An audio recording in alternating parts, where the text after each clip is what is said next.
C&D finals are taking place here on Thursday evening at the wonderful Wellmark YMCA. And we're here with Deck Pass Live, presented by Xfinity from the Wellmark YMCA, the site of the second stop of the 2019 TYR Pro Swim Series. Hi, everybody. I am Jeff Cummings with my co-host, three-time Olympian Carolyn Joyce. Carol, it's been a really good first full day of competition, don't you think? Oh yeah, I've had a great time watching this. Some very fast swimming tonight. Something I think is actually really interesting here. There's fast swimming in the A finals, but we've seen a lot of fast swimming in the B final too. You can't sleep on that B final. No, you definitely cannot. I think a lot of people were a little sleepy this morning. That's why they were in the B final.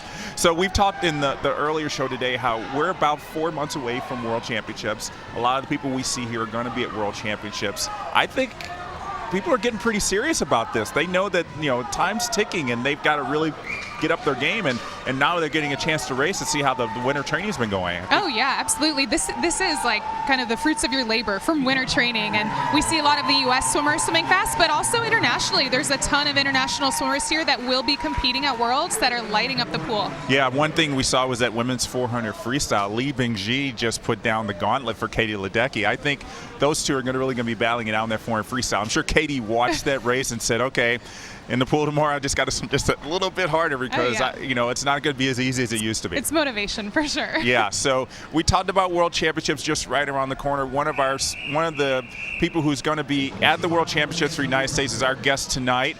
She is a freestyler. She is a backstroker, but most importantly, she's an Olympic gold medalist and one of the big stars of this past winter's short course World Championships.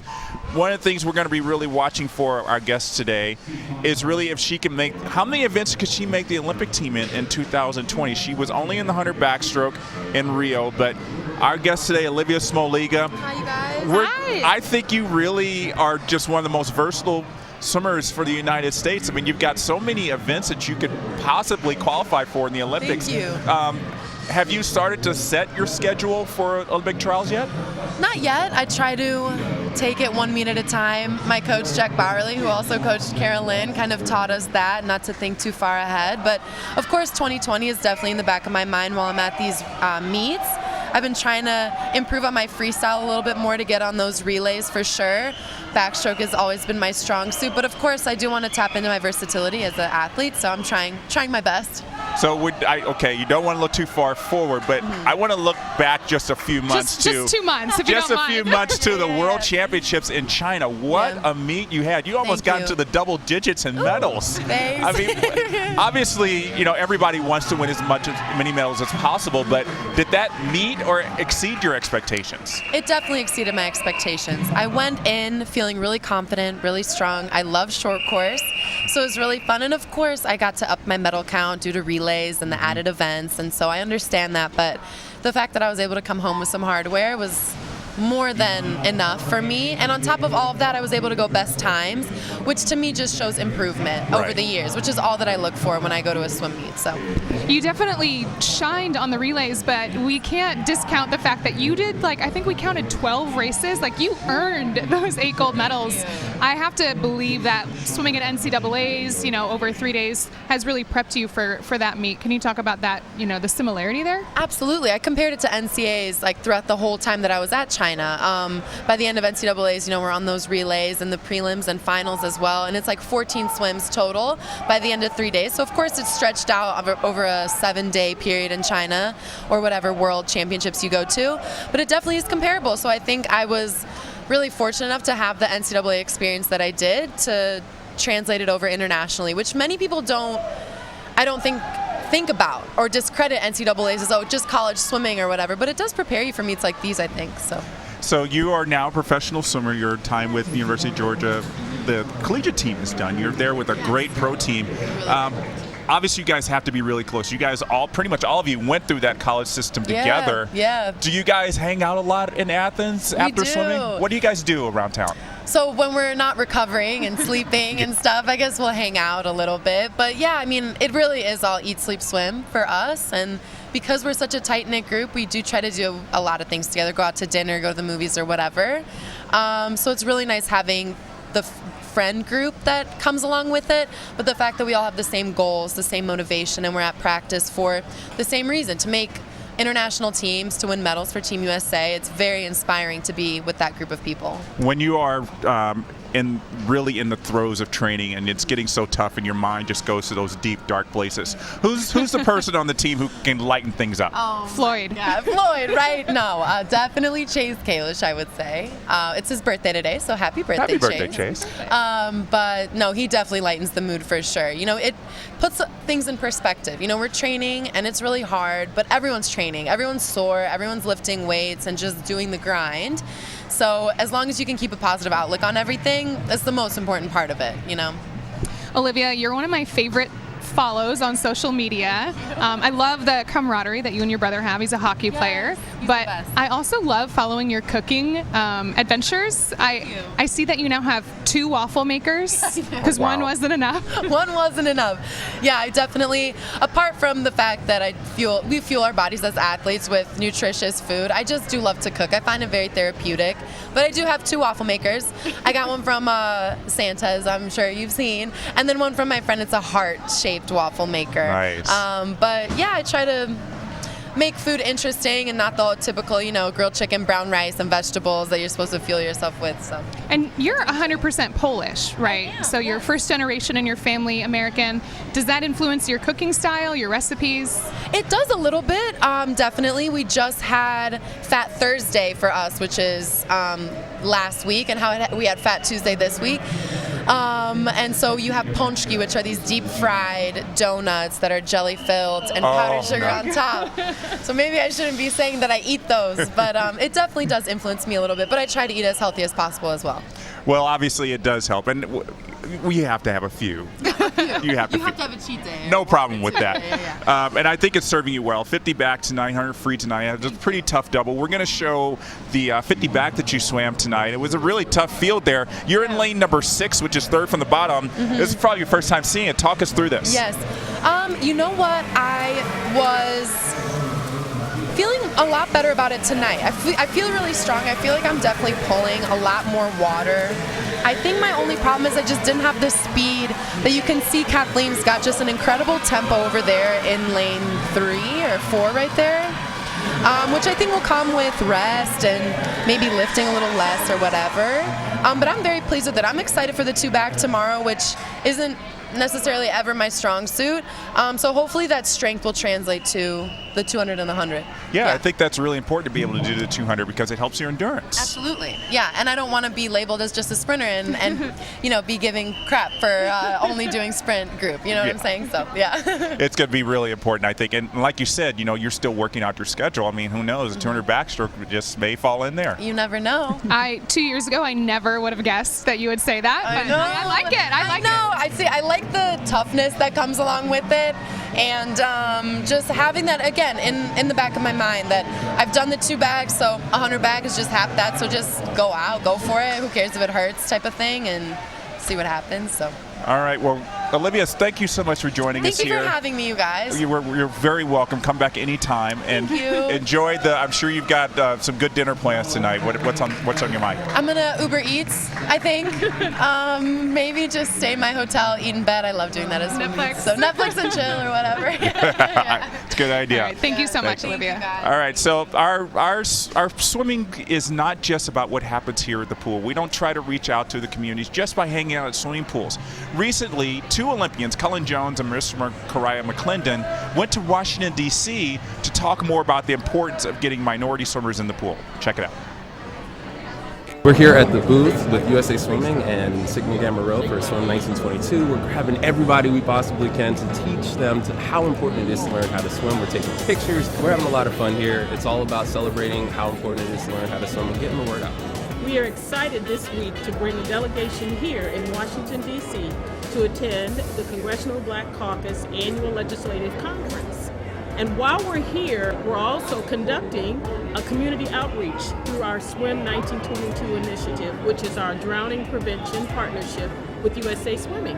And here at the Convention Center, we actually have an educational booth about the initiative of drowning prevention in partnership with USA Swimming. And we've had wonderful participation and support by 2 Olympians, Cullen Jones and Maritza McClendon. Also to talk about the drowning prevention initiative and expose not only our young people, adults as well, to Black Olympians. Back when I was swimming and competing in the 2004 Olympic Games, I remember the statistics being that 70% of African American children don't know how to swim and 60% of Hispanics don't know how to swim. Now, fast forward 14 years later, and you're seeing those statistics decrease. We're now at 64% of African American children and 45% for Hispanics. And it's because of programming like Swim 1922 and the Make a Splash initiative that we're getting this conversation started in our communities so that millions more kids are learning how to swim.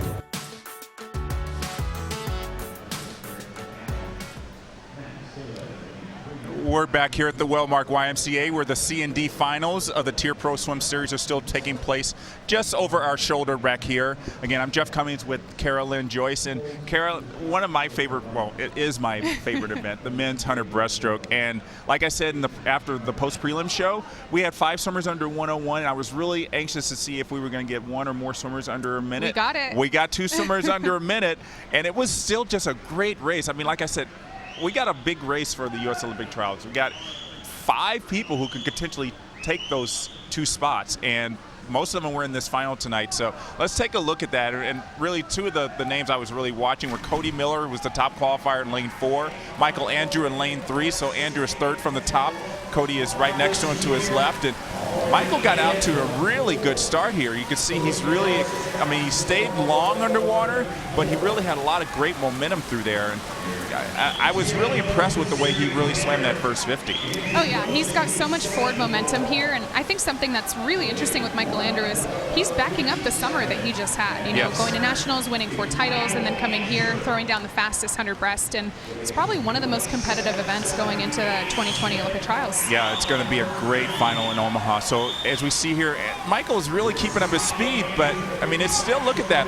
The race for second was really close. We had Andrew Wilson out there in lane number 1, I believe, and then we just had Nick a lot of Finks in people there, just coming in yeah. there, and then lane number 5, Andrew Wilby from Great Britain, who's going to be a big challenger at the World Championships, really came on strong at the end. So it was Michael Andrew 59.7, and then Andrew Wilby 59.9. It was a really, really good swim. For March, going under a minute is really quite good. So like I said, we might see an American record. I think it might take an American record next year just to make the Olympic team. Yeah, I think the men's 100 breast is one of the hardest races to predict because I feel like every single time it comes down to who gets their hands forward, who has their hands back at the finish. Yeah, back when I was swimming, it was never really that concrete. It was people like Nelson Diebel and Seth Van Heeren. They were so far ahead of everybody else, so it was pretty much easy to predict who was going to get the first spots. But, I think Adam Peaty's looking at that and it's like, 59.7, I could do that in swim practice. Yeah. So, I think these guys know that Adam is the guy to beat, and, it's like the women in the distance events trying to chase Katie Ledecky. I think it motivates them instead of intimidates them. I hope it does. And I think we're going to really see some good performances from Michael. He's doing the 100 breast at World Championships, so I think he's really excited about being able to represent Team USA. Oh yeah, and not long after his 100 breast, he turned around and won the men's 50 back tonight. So he's got speed, he's got endurance right now, and he's looking good for the rest of this meet. And another swimmer we're going to see at the World Championships, Caleb Dressel, the reigning world champion in the 100 freestyle. He didn't get to swim in the A final. He was a little bit sluggish this morning, only got into the B final, but that did not stop him from putting up a very, very fast race in the B final. He was in lane 7, so he'll be right there. He'll be second from the bottom as we watch the start. And in the morning, he only swam in a brief, so tonight he had on the good racing suit. And as always, just one of the best starters in the world and was not wasting any time at all. Look at that. He looks like he's just effortless. Yeah, and he's swimming with the B final, so he doesn't really have the A guys. I think that's Jacob Pebley, the tuner backstroker, right above him. Right. So he's kind of in a league of his own in this heat tonight, but he did not let that slow him down. Right, and really good underwaters here. I know he's probably not too rested, but I'm sure he was feeling the legs starting right here. But look, he just picks up his tempo, and he's looking on his left, and he's looking at all those guys. He's like, well, come on, give me some push here. But, sometimes you just have to swim inside your lane and just really push yourself, knowing that he's got the guys in the A final, and he was wanting to put up a good swim, and this is a great swim. 48.7 from Caleb. His first swim of his first real race of 2019. I think that's got to be a pretty good confidence boost for him. Oh, absolutely. And then with the A final happening right after that, Blake Peroni winning with a 48.9, Caleb still has the top time of the day. Yeah, so I think Caleb knows that there's this target on his back, going into the meet as the 100 freestyle world champion. I think everybody wants to beat him. And knowing that he didn't have such a great summer, but I mean, we can put kind of an asterisk next to it because he had the injury, but he knows he shouldn't be, there's no excuses. And he knows he had to get back into work, and the 48.7 shows that, we're not going to count him out when it comes to World Championships in Korea. Oh, yeah, for sure.